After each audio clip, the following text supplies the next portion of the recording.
Everyone, so welcome to my YouTube channel. So आज हम इस वीडियो के अंदर जो डाटाबेस के अंदर मॉडलिंग का कंसेप्ट होता है उसको डिस्कस करेंगे, राइट। सो वीडियो को स्टार्ट करने से पहले आप लोग से एक छोटा सा रिक्वेस्ट है कि आप तक वीडियो पहुंची है तो आप मेरे यूट्यूब चैनल को सब्सक्राइब कर दीजिए अगर अभी तक आप सब्सक्राइब नहीं किए हैं तो, ठीक है। और एक छोटा सा और रिक्वेस्ट है कि आप इस वीडियो को लास्ट तक जरूर देखिएगा ताकि आपको समझ में आए कि यह डाटाबेस का मॉडलिंग का कंसेप्ट क्या होता है, ठीक है। सो चलिए अब इस वीडियो को स्टार्ट करते हैं। राइट, सो समझते हैं कि डाटाबेस के अंदर मॉडलिंग का कंसेप्ट क्या होता है, समझे। जैसे कि हम जो बैकएंड के अंदर कोड को राइट डाउन करते हैं तो उसके अंदर जो बग वगैरह आती है ना, वो बग आपका नॉर्मल कोड के अंदर नहीं रहता है ना। नॉर्मल कोड के अंदर क्या एरर आ सकता है, वो सिंटैक्स एरर हो सकता है, राइट। सिंटैक्स एरर करने का मतलब है कि कोई वेरिएबल अगर आप डिफाइन किए हैं तो उसके अंदर अनडिफाइन वगैरह केस आ सकता है, नल केस हो सकता है, ठीक है। ये सब एरर आती है। बट जो एक्चुअल बग होती है ना, वो आपके डाटाबेस के रिलेटेड होता है। क्वेरी लिखने लिखने के समय में या मॉडलिंग का जो कंसेप्ट हम राइट डाउन करते हैं, मॉडल डिफाइन करते हैं, उस केस में हमको एरर देखने को मिलता है, राइट। तो उसी को हम आज इस वीडियो के अंदर समझते हैं। तो हमने यहाँ पे वही एक पॉइंट बना के कोड में लिखा है, backend bug don't come from your code, right, bad database design, ठीक है। तो today we will learn database modelling from scratch. इसमें सिर्फ समझेंगे कि डाटाबेस मॉडलिंग क्या होता है, और किसी और वीडियो के अंदर हम समझेंगे कि प्रिज्मा ओआरएम का जो कंसेप्ट होती है उसको कैसे यूज करके हम किसी मॉडलिंग के अंदर डिफाइन करते हैं, राइट। तो ये हुआ। अब यहाँ पे समझते हैं कि जब हम मॉडलिंग के कंसेप्ट को समझना चाह रहे हैं, डाटाबेस मॉडलिंग का आखिर ये होता क्या है, ठीक है। ये जो वर्ड है डाटाबेस मॉडलिंग, आखिर ये वर्ड होता क्या है इसको समझते हैं, ठीक है। तो देखो, डाटाबेस मॉडलिंग कुछ नहीं होता है। डाटाबेस मॉडलिंग ये होता है कि इससे हम आइडेंटिफाई करते हैं जो भी इंफॉर्मेशन स्टोर करना चाहते हैं अपने डाटाबेस के अंदर, मतलब कि स्टोर करना चाहते हैं। तो वही है यहाँ पे डाटाबेस मॉडलिंग मींस क्या होता है, design how data stored related and constant, ठीक है। मतलब ये हुआ कि जो भी हम इंफॉर्मेशन मतलब स्टोर करना चाहते हैं अपना डाटाबेस में, तो उसको हम डिजाइन कैसे कर सकते हैं, राइट, उसको हम स्टोर कराएंगे, ठीक है। तो सबसे पहले आप एक इमेजिन करो अपने माइंड के अंदर कि जब एक बिल्डिंग या एक अपार्टमेंट बनता है किसी सिटी के अंदर या कहीं पे भी, यो सपोज योर हाउस के बारे में, ठीक है, आप अपना घर बनवाते हो तो उसका अपने माइंड के अंदर क्या करते हो, थिंकिंग करते हो, राइट। सो आप उसके बाद क्या करते हो, जाते हो अपने डिजाइनर के पास, एंड डिजाइनर से डिजाइन क्रिएट कराने के बाद जाते हो आप किसी इंजीनियर के पास। वो सिविल इंजीनियर होता है, not a tech department engineer, right. तो सॉफ्टवेयर डिपार्टमेंट नहीं होता है, वो सिविल इंजीनियर होता है। उससे आप अपने घर के जो डिजाइनिंग है वो दिखाते हो, देन वो आपका काम करना स्टार्ट करता है। उसके बाद एक बिल्डिंग तैयार होती है, राइट। तो सेम आप समझो डाटाबेस मॉडलिंग के अंदर, राइट। तो डाटाबेस मॉडलिंग के अंदर लेट्स सपोज मैं एक एग्जांपल से आपको समझाता हूँ कि जैसे कि यहाँ पे हमने ब्लॉग का वेबसाइट का एग्जांपल राइट डाउन किया है। तो ब्लॉग ऐप, जैसे कि हमने एक वीडियो ऑलरेडी क्रिएट करके ब्लॉग ऐप का, सिर्फ ब्लॉग वेबसाइट का सिर्फ बैकएंड पार्ट को हमने अपलोड किया है। अगर आप उसको नहीं देखे हो तो जाके उसको देख लेना, डायरेक्ट दिस वीडियो, राइट। इसके अंदर हम इन डिटेल वीडियो कवर किए हैं कि आखिर इसके अंदर मॉडलिंग कैसे डिफाइन करते हैं, कैसे मेरा स्कीमा राइट डाउन किया है। इसमें भी आगे हम समझेंगे उसके अंदर, राइट। उसको टेंशन मत लेना, बट अगर आप उसको देखना चाहते हैं तो please go and watch this video, right. क्योंकि उसके अंदर अब कंप्लीट बैकएंड का जो पूरा कोर्स मतलब होता है ना, उसको हम इन डिटेल कवर किए हैं और उसको डिप्लॉय भी किए हैं, कैसे टेस्ट करते हैं कोड को, वो पूरा कवर किया है, right. So next go in this topic, right. तो इसके अंदर हमने ब्लॉग ऐप के अंदर थोड़ा सा पॉइंट ऐड किया है आपको समझाने के लिए कि मॉडलिंग कैसे करते हैं। तो सबसे पहले समझो कि एक ब्लॉग पोस्ट जो होती है उसके ऊपर क्या होता है। देखो, इसको एक ड्राइंग के थ्रू समझाता हूँ। लेट सपोज मैं यहाँ पे ये एक्सी ड्रॉ का जो ड्राइंग पेज है उसको हमने यहाँ पे ओपन किया, राइट। उसके बाद हम यहाँ पे क्या करते हैं, एक यूजर का इमेज लेते हैं, राइट। हमने यहाँ पे एक यूजर लिया। ये यूजर क्या करता है कि ये यूजर, आप let suppose this is the our blog website, right. तो ये यूजर क्या करता है, यहाँ पे आएगा, ठीक है। ये यूजर यहाँ पे आएगा तो यूजर को आने से पहले ये यूजर यहाँ पे आएगा तो क्या करेगा कि इसका कुछ इंफॉर्मेशन होगी, इसका इससे रिलेटेड कुछ पोस्ट क्रिएट हो सकता है, राइट। ब्लॉग पे क्या होता है कि यूजर का इंफॉर्मेशन हो सकता है, यूजर का पोस्ट हो सकता है, राइट। तो ये दो चीज होता है, इसको आप कैसे अपने डाटाबेस के अंदर सेव कर सकते हो, तो वही मैंने आपको समझाने का कोशिश किया। तो वही हमने यहाँ पे थिंक किया है कि सबसे पहले एक ब्लॉग ऐप के अंदर एक यूजर हो सकता है। तो what is the user, user क्या है, उसके अंदर क्या स्टोर है, समथिंग, उसका जैसे नाम हो सकता है, ईमेल हो सकता है, उसका कुछ और इन्फॉर्मेशन हो सकता है, लाइक पासवर्ड भी हो सकता है, राइट। तो उसको एंड सेम आप what is the post, post के अंदर क्या हो सकता है, टाइटल, डिस्क्रिप्शन, समथिंग और इमेज हो सकता है, और ये किस यूजर से रिलेट कर रहा है, राइट। तो वो रिलेशनशिप होती है। तो अभी आगे इसके बारे में समझेंगे कि रिलेशनशिप क्या होता है। तो वो सब हो गया। अब मैंने ये आपको बताया ब्लॉग ऐप के अंदर कि एक यूजर होता है, एक ऐप पोस्ट होता है उस यूजर से रिलेट करता है, राइट। तो how how are they relate, मतलब कि ये दोनों आपस में कैसे रिलेट करता है, ये आपको सोचना है। मैंने थोड़ा बहुत हिंट दिया, बट इसको इन डिटेल्स अभी समझेंगे। उसके बाद यहाँ पे है कि रियल लाइफ एग्जांपल के अंदर लेट्स सपोज मैंने दो तरह के एग्जांपल, एक तो ऑलरेडी आपको बता दिया कि हाउस को थिंकिंग करके डिजाइनिंग करवा कर देन उसको बिल्ड कराते हैं, राइट। उसी तरह यहाँ रियल लाइफ एग्जांपल में एक और ऐड किया, that is the library case. ठीक है, लाइब्रेरी में क्या होता है कि आप लाइब्रेरी जाते हो, उसके अंदर पोस्ट मिले, उसके अंदर आपको बहुत सारा बुक मिलेगा, बहुत सारा कैटेगरी के। जैसे कि अगर आप कॉलेज के अंदर कभी लाइब्रेरी में गए हो, तो लाइब्रेरी के अंदर क्या होता है कि आपको प्रोग्रामिंग लैंग्वेज से रिलेटेड बहुत सारी बुक मिलेगी, उसके बाद नेटवर्किंग का मिलेगा, डीबीएमएस का मिलेगा, एंड सम मैथमेटिकल पार्ट भी मिलती है, और बहुत सारा कोर्स का भी मिलता है बुक। ठीक है, उसके बाद उसके अंदर बहुत सारे पीपल भी होते हैं, राइट। हम अगर आप सीएस हो तो सीएस का हो गया, सिविल का हो गया, एंड अदर कोर्स का भी हो सकता है, राइट। तो ये सब हो गया, वो रिकॉर्ड होती है उसका। जैसे कि यहाँ पे जैसे आप जाते हो लाइब्रेरी के अंदर, तो आपको एंट्री करते ही आपको अपना रिकॉर्ड, जैसे कि आप कब विजिट किए, कब उसके अंदर से एग्जिस्ट किए, तो वो होता है। ठीक है, तो यहाँ पे हमने ऐड किया है रियल लाइफ के अंदर लाइब्रेरी में बुक्स होता है, जिसको मैंने ऐड किया है। उसके बाद आप मेंबर्स होती है, जैसे कि पीपल्स हो गया। उसके बाद बोरो रिकॉर्ड, बोरो रिकॉर्ड का मतलब कहने का कि आप जब जा रहे हो तो आपका एंट्री जो क्रिएट होती है, that is the borrow record, right. उसके बाद इसको अगर आप जो अभी हमने ऊपर डिस्कस किया था ब्लॉग ऐप, उससे रिलेट करोगे, तो डाटाबेस के अंदर क्या होता है कि जो आपका बुक्स होता है ना, इस केस में ब्लॉग ऐप के केस में आपका पोस्ट होगा। ठीक है, पोस्ट के अंदर क्या होगा कि आपका जो इन्फॉर्मेशन है, जस्ट लाइक कि आपका इमेज हो सकता है, उसके बाद आपका टेक्स्ट हो सकता है, टाइटल हो सकता है, डिस्क्रिप्शन हो सकता है, पोस्ट के ऊपर कितना लाइक है, कितना कमेंट है, कितना अनलाइक है, किसी के पास शेयर किया गया, किस यूजर से रिलेटेड ये है पोस्ट है, राइट। एंड ये सब हो सकता है। उसके बाद यूजर्स का डिटेल भी हो सकता है। ठीक है, और ऑर्डर्स हो सकता है, रिलेशन हो सकता है, मतलब कि एक यूजर ए है तो इसका कौन सा पोस्ट है, मतलब पोस्ट एक भी हो सकता है, दो भी हो सकता है, मल्टीपल भी हो सकता है, बहुत सारा पोस्ट हो सकती थी, राइट। तो ये एक हम रिलेट करा आपको, ये इसके अंदर रिलेट कराने के लिए बहुत सारा तरीका है। जैसे कि एंटिटीज का यूज करके आप कर सकते हो, that is the ID in case होता है। जैसे कि आईडी का यूज करके मैक्सिमम केस में हम एक पोस्ट को दूसरे पोस्ट से, जैसे कि एक स्कीमा को, जैसे एक मॉडल जो होता है ना, उसको दूसरे मॉडल से हम क्या करते हैं, रिलेट कराते हैं, राइट। उसी तरह एट्रीब्यूट होती है, that is the famous word in the programming language. ठीक है, जैसे कि अगर आप HTML पढ़े होंगे तो उसमें बहुत सारा जगह पे आपको सुनने को मिलता है एट्रीब्यूट्स, जावास्क्रिप्ट में भी एट्रीब्यूट्स, राइट, एंड रिएक्ट के अंदर भी एट्रीब्यूट्स, राइट। तो बहुत फेमस वर्ड है। अब एक आती है प्राइमरी कीज, प्राइमरी कीज भी होता है। ठीक है, अब देखो प्राइमरी कीज का मतलब होता है यूनिक आइडेंटिफायर्स, इसको ऑलरेडी हमने आई थिंक यहाँ पे राइट डाउन कर चुका है। एंटिटी का मतलब होता है टेबल्स, राइट, एंड एट्रीब्यूट का मतलब होता है कॉलम्स, राइट। उसके बाद प्राइमरी की का मतलब होता है यूनिक आइडेंटिफायर्स। प्राइमरी की जो होता है ना, किसी यूजर का अगर है तो उसके पास यूनिक होगा, उसका डुप्लीकेट नहीं हो सकता है, राइट। एंड ये होता है एंटिटी, आप इसका यूज करके कर सकते हो। बेस्ट प्रैक्टिस जैसे कि हमने अभी आपको बताया था कि आईडी का यूज करके ज्यादातर इसको किया जाता है, that is the auto increment होता है कि सब डाटाबेस के अंदर, चाहे आप उसको रेशनल, नो रेशनल, यानी कि रेशनल, और ये होता है एसक्यूएल, नो एसक्यूएल। उसके बाद आप ग्राफ का भी यूज कर रहे हो डाटाबेस, तो उसमें भी सेम होता है, उसमें आईडी ऑटोमेटिक इंक्रीमेंट होता है। कैसे होता है अभी हम आपको बताएंगे। ठीक है, never use email as a primary key, इसने ये भी मैंने राइट डाउन किया है कि लोग क्या करते हैं कि ईमेल का यूज करके, देखो ईमेल मानता हूं, email that is the also unique identifier, right, but email को आप कभी भी अपना प्राइमरी की मत बनाना। ठीक है, आप ये प्रेफर करना कि प्राइमरी के जो यूज कर रहे हो that is the always use ID. ठीक है, तो उसको आप यूज करके प्राइमरी के अंदर डिफाइन कर सकते हो, राइट। डाटाबेस मॉडलिंग के अंदर कुछ स्टेप जिसको आपको फॉलो करना ही करना है before moving next step, that is the relationship in data base modelling. तो हम एक काम करते हैं, हम इसको सर्च करते हैं इंटरनेट पे के रिलेशन शिप। मैं ऐसे ही सर्च कर रहा हूँ तो आपको आई थिंक बहुत सारा देखने को मिलेगा।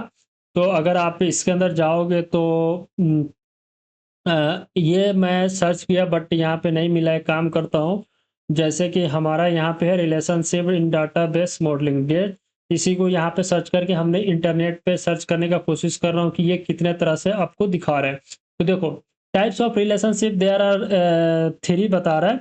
जैसे कि यहाँ पे 1 to 1 है, उसके बाद 1 to many हो गया, many to many, that is the 3 types of relationship in DBMS database. Sorry DBMS ने डीबीएमएस का तो फुल फॉर्म होता है डाटाबेस मैनेजमेंट सिस्टम होता है। That is the part of a technology, मतलब that is the part of CSS course, right, CSE course, sorry, ठीक है। तो ये होता है। अब ये कैसे काम करता है, इसको हम मतलब कैसे क्रिएट करते हैं वो आप यहाँ पे पढ़ सकते हैं, ठीक है। जैसे कि हाउ दे वर्क, इसको की का यूज करके प्राइमरी की, फॉरेन की आती है इसके अंदर, अगर एसक्यूएल आप पढ़े होंगे तो, ठीक है। उसका यूज करके हम क्या करते हैं, नॉर्मलाइज करते हैं कि जैसे कि इसको मतलब कि जैसे यूजर है तो इसको इसका पोस्ट हो सकता है, सो उसको प्राइमरी की के थ्रू हम कनेक्ट करते हैं, ठीक है, जिसको हम आईडी बोलते हैं, राइट। तो ये होता है। अब इसको मोंगोडीबी में कैसे करते हैं, एसक्यूएल में कैसे करते हैं, पोस्टग्रेस एसक्यूएल हो या माई एसक्यूएल हो, ठीक है।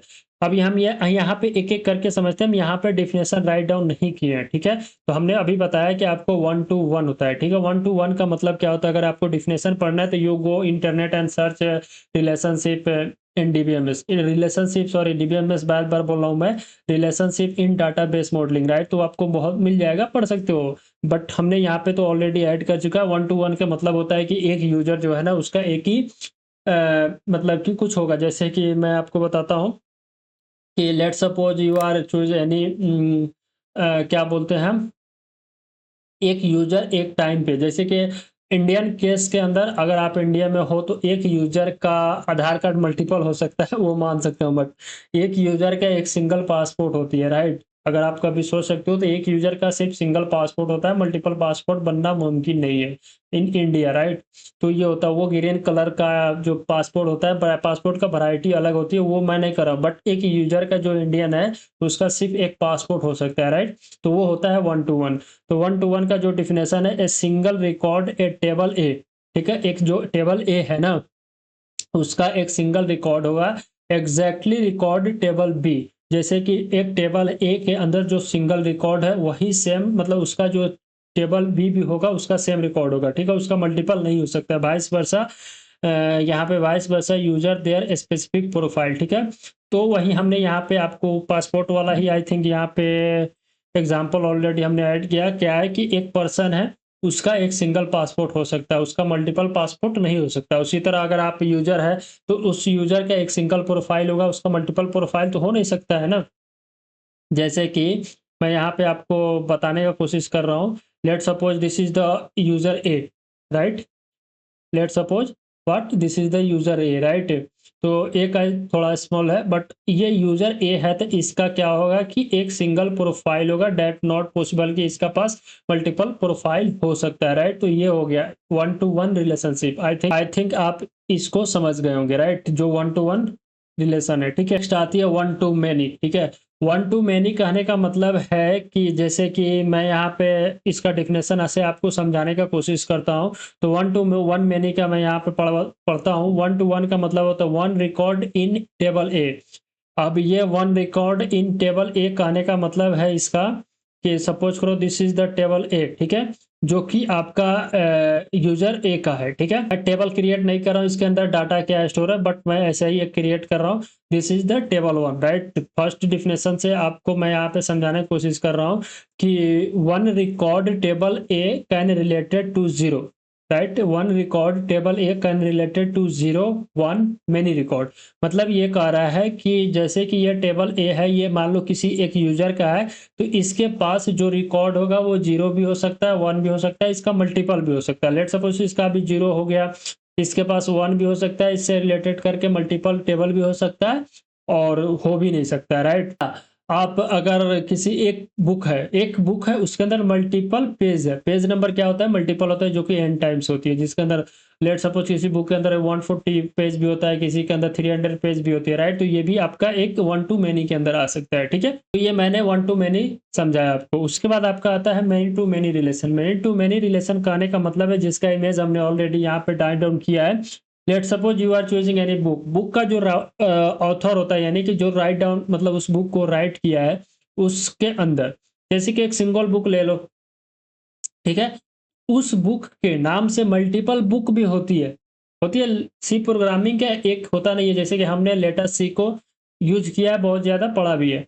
तो जो लेटेस्ट सी होता है ना, लेटेस्ट सी को लिखने वाले बहुत सारे मल्टीपल राइटर भी हो सकता है, उसका मल्टीपल एडिशन भी होती है, राइट? तो वो बुक ही है। बट क्या हुआ कि यहाँ पे एक सिंगल बुक है, उसका मल्टीपल राइटर हो सकता है। इस बुक का मल्टीपल राइटर हो गया, मल्टीपल राइटर का भी मल्टीपल बुक होता है, दैट इज़ द ओनली सी, जो कि सी प्रोग्रामिंग का बुक है। समझ में आ गया? तो ये आपका होता है। जैसे कि हम आपको यहाँ पे क्या करते हैं, एक ड्राइंग से समझाते हैं, ठीक है? लेट्स सपोज ये एक यूज़र है, ठीक है? इस यूज़र का इस यूज़र का क्या होगा कि इस यूज़र का मल्टीपल पोस्ट हो सकता है, ठीक है? और मल्टीपल पोस्ट का मल्टीपल यूज़र भी हो सकता है, राइट? क्या बोलना चाह रहा हूँ मैं? एक यूज़र का मल्टीपल पोस्ट हो सकता है, मल्टीपल पोस्ट का मल्टीपल यूज़र भी हो सकता है, राइट? तो ये हो गया। और अगर आप इसको यहाँ पे भी समझने का कोशिश करेंगे, तो यहाँ पे देखिए multiple record in at one table, मतलब एक टेबल है जिसके अंदर मल्टीपल रिकॉर्ड स्टोर हो रही है, can relate a multiple record in the table B, मतलब वो रिलेट कर सकता है multiple record in table B, just उसका उल्टा कि स्टूडेंट एंड कोर्स। जैसे कि एक स्टूडेंट है, वो ने एक कोर्स खरीदा और उस कोर्स के अंदर मल्टीपल स्टूडेंट भी हो सकता है, राइट? जिस जो कि हमने आपको अभी समझाया यहाँ पे कि ये एक यूजर है जिसने क्या किया कि एक पोस्ट क्रिएट किया है और एक पोस्ट को वो क्रिएट किया, बट उसी के अंदर क्या हो सकता है कि जो पोस्ट है उसी टाइप का पोस्ट किसी और यूजर ने क्रिएट किया, तो दिस इज द मल्टीपल हो सकता है। अगर ये आपको नहीं समझता है, सबसे अच्छा स्टूडेंट और कोर्स का सीन है कि अगर लेट सपोज किसी ने क्या किया कि डाटा स्ट्रक्चर या वेब डेवलपमेंट का कोर्स मतलब कि पढ़ा रहा है यूट्यूब पे, तो उसको मल्टीपल यूजर भी एक्सेस कर सकता है, ठीक है? वो एक सिंगल कोर्स है और उस टाइप का बहुत सारा कोर्स मिलेगा। ये आपका क्या हुआ कि मेनी टू मेनी रिलेशनशिप हो गया। ये आपका मैंने थ्योरेटिकली डाटाबेस मॉडलिंग के कंसेप्ट को समझाने का कोशिश किया। लेट सपोज हम मोंगोडीबी के अंदर कैसे मॉडलिंग करते हैं, तो यहाँ पे हमने एक ब्लॉग वेबसाइट क्रिएट किया, उसी के मॉडल के ऊपर डिस्कस करते हैं। जैसे कि हमने यहाँ पे मॉडल्स के अंदर आ गया, ठीक है? और हमने यहाँ पे क्या किया है कि ये ऑथ से रिलेटेड मॉडल, ठीक है, मॉडल क्रिएट किया हमने। तो इसके अंदर क्या होगा कि यूज़र का जो भी इन्फॉर्मेशन है, जो भी आप सोच सकते हो सोच से लेना, उसमें कोई दिक्कत नहीं है। तो हमने यहाँ पे ऐड किया है पोस्ट, एक फ़ील्ड आपको दिखाई देगा दैट इज़ द पोस्ट से रिलेटेड। यहाँ पे हमने ऑथ स्कीमा को राइट डाउन किया है, तो इसके अंदर एक पोस्ट को हमने इसको लिंक किया है, उसके बाद पोस्ट है, ठीक है? तो एक काम करते हैं, हम इसको यहाँ पे आपको अच्छे से समझा सकते हैं। जैसे कि लेट्स सपोज़ ये आपका एक यूज़र का इन्फॉर्मेशन है, ठीक है? इसको हमने नाम देते हैं यूज़र ए, राइट? हमने इसका नाम दिया यूजर ए, राइट? तो इसको हमने किसी एक पोस्ट के साथ लिंक कराया, ठीक है? इसका एक पोस्ट का क्या होगा, सेक्शन होगा जिसके अंदर इससे रिलेटेड बहुत सारा पोस्ट हो सकता है, राइट? तो उसको भी हम यहाँ पे क्या करते हैं, राइट डाउन कर देते हैं, ठीक? ये इसका पोस्ट हो गया, जो कि हमने अभी आपको समझाया कि ऑथ का जो मॉडल है उसके अंदर तो यूजर से रिलेटेड अदर इन्फॉर्मेशन है ही है, बट इसको हमने ऑब्जेक्ट के आईडी का यूज करके, यहाँ पे देख सकते हैं ऑब्जेक्ट के आईडी का यूज करके मोंगोडीबी के अंदर ऑब्जेक्ट आईडी फॉलो होती है, जिसको हम रेफरेंस करा रहे हैं पोस्ट के अंदर। अब चलते हैं अपने पोस्ट वाले मॉडल के अंदर। तो हमने पोस्ट वाले के अंदर आ गया था, पोस्ट से रिलेटेड भी कुछ title information, description, image, URL जो भी है। उसके बाद इस ये भी जैसे कि पोस्ट है वो किसी और के साथ लिंक है, जैसे कि इसके अंदर आपको कमेंट, लाइक्स, ठीक है? और यहाँ पे ये हुआ कि ये पोस्ट किससे क्रिएट हुआ है, जैसे कि इसका ये यूजर ने इस पोस्ट को क्रिएट किया है, वो मॉडलिंग हो गया। उसके बाद इसका इस पोस्ट का भी कुछ है एक सेक्शन, दैट इज द, यहाँ पे ये आपका लाइक का हो गया। उसके बाद इसका क्या है, कमेंट का हो गया सेक्शन, ठीक है? ठीक है, ये आपका कमेंट हो गया। हम यहाँ पे क्या करते हैं, इसी टेक्स्ट को यहाँ से कॉपी करते हैं, इसके अंदर पेस्ट करते हैं और इसका नाम देते हैं कमेंट्स, ठीक है? इसको हमने कमेंट नाम दिया और सेम इसको यहाँ से पोस्ट करते हैं इसके अंदर। उसके बाद देखिए जैसे क्या हो, एक यूजर है जिसका एक पोस्ट है, ये पोस्ट है, इसका कमेंट का सेक्शन भी हो सकता है, लाइक का सेक्शन भी हो सकता है। तो यहाँ पे आप क्या सोच सकते हैं कि इस तरह हम मॉडलिंग करते हैं कि यहाँ पे एरर ना आए, ताकि क्या होता है कि जब भी एक पोस्ट क्रिएट हो तो उससे कमेंट का भी एक एरे क्रिएट हो जाएगा, उसका लाइक का भी हो जाएगा, और जब भी लाइक हो तो उस पोस्ट के ऊपर लाइक हो रहा है तो उस पोस्ट को भी अपडेट आपको करना पड़ेगा कि आपके लाइक का काउंट कुछ इतना हो गया और कमेंट कुछ इतना हो गया। जो कमेंट हो रहा है उसके अंदर क्या कमेंट हो रहा है, इस तरह आप मॉडलिंग कर सकते हैं। और यहाँ पे आप रिलेशन भी देख सकते हैं कि एक यूजर है, इसका मल्टीपल पोस्ट भी हो सकता है, ठीक है। हमने अब अपडेट भी किया है, तो ये 1 टू क्या हो गया, 1 टू मेनी के अंदर आ रहा है, ठीक है। एक पोस्ट है उसका मल्टीपल कमेंट भी हो सकता है, मल्टीपल लाइक भी हो सकता है, ये भी 1 टू मेनी के अंदर आ रहा है, राइट। इस तरह आप मॉडलिंग कर सकते हो। उसके बाद आप कमेंट के अंदर जाओगे तो वही हमने क्या किया है कि कमेंट किस पोस्ट का है उसको हमने अटैच कर दिया, यानी कि ये कर रहे हैं कि मान लीजिए ये कमेंट आ रहा है तो ये किस पोस्ट का है, उसी को हमने वापस इस तरह क्या किया, अटैच कर दिया, ठीक है। तो आपको ये लग रहा होगा कि मेनी टू मेनी के रिलेशन में आ गया, मेनी टू मेनी के अंदर नहीं आ रहा है, ये हो रहा है कि 1 टू मेनी, यानी कि एक पोस्ट के अंदर मल्टीपल कमेंट हो सकता है और मल्टीपल लाइक हो सकता है, that is the 1 to many का रिलेशन बन रहा है यहाँ पे, ठीक है। उसी तरह एक यूजर है तो उसका मल्टीपल क्या होगा, पोस्ट हो सकता है, तो that is the also 1 to many relation आ रहा है, ठीक है। बट यहाँ पे ये एक चीज आपको समझना होगा कि 1 टू 1 कैसे आइडेंटिफाई कर सकते हो। तो यहाँ पे ये होगा कि एक यूजर है, इसका क्या होगा कि यहाँ पे अगर देखो, हम यहाँ पे ये जो कमेंट है इसको भी यहाँ से थोड़ा सा छोटा कर लेते हैं, ठीक है। तो ये आपका क्या होगा कि प्रोफाइल का एग्जाम्पल हो जाएगा, ठीक है। और आप इसको कुछ इस तरह इमेजिन कर सकते हो, ठीक है। तो ये यहाँ पे कुछ हमने यहाँ पे आपको पूरा रिलेशनशिप ब्लॉग वेबसाइट को करके दिखा दिया, ठीक है। यहाँ पे 1 टू 1 के अंदर क्या होगा कि एक यूजर का एक प्रोफाइल हो सकता है, एक यूजर का मल्टीपल पोस्ट हो सकता है, जिसको हमने वापस से क्या किया कि जो पोस्ट है ना उसको यूजर से साथ रिलेट कराया है। उसके बाद एक पोस्ट का मल्टीपल कमेंट हो सकता है, मल्टीपल लाइक का सेक्शन हो सकता है, अनलाइक का सेक्शन हो सकता है, ठीक है। उसके बाद अगर आप शेयर ऐड करना चाहते हो तो अदर वो भी ऐड कर सकते हो, ठीक है। ये सब होती है मॉडलिंग, आप इसी तरह मॉडलिंग कर सकते हो। आशा करते हैं कि आपको डाटाबेस के अंदर मॉडलिंग के कंसेप्ट अच्छे से समझ में आया होगा, ठीक है। अगर आपको अभी भी डाउट है कि नहीं मेरे को यहाँ पे ये डाउट है, तो टाइमिंग ऐड कर सकते हो, और जहाँ पे भी डाउट है उससे रिलेटेड आप कमेंट कर सकते हो, जरूर हम उसको रिप्लाई करने का कोशिश करेंगे। उसके बाद अगर आपको ये वीडियो अच्छा लगा होगा तो आपसे ये रिक्वेस्ट करेंगे, आप जाके यहाँ पे ऑथेंटिकेशन और ऑथराइजेशन से रिलेटेड भी वीडियो देख सकते हैं। अगर आपको लगता है कि ये टॉपिक पे वीडियो बनना चाहिए तो उस टॉपिक को आप कमेंट कर सकते हैं, हम उस पर वीडियो बना देंगे। आपको ये वीडियो अच्छा लगा हो तो उसके लिए आप क्या कर सकते हैं कि वीडियो को लाइक करके अपने दोस्तों के साथ शेयर कर सकते हैं। और लास्ट में ये बोलेंगे कि अगर आप अभी तक मेरे यूट्यूब चैनल को सब्सक्राइब नहीं किए हैं तो प्लीज सब्सक्राइब कर लीजिए। तो आपसे मिलते हैं नेक्स्ट वीडियो में किसी और टॉपिक के साथ, तब तक के लिए थैंक यू।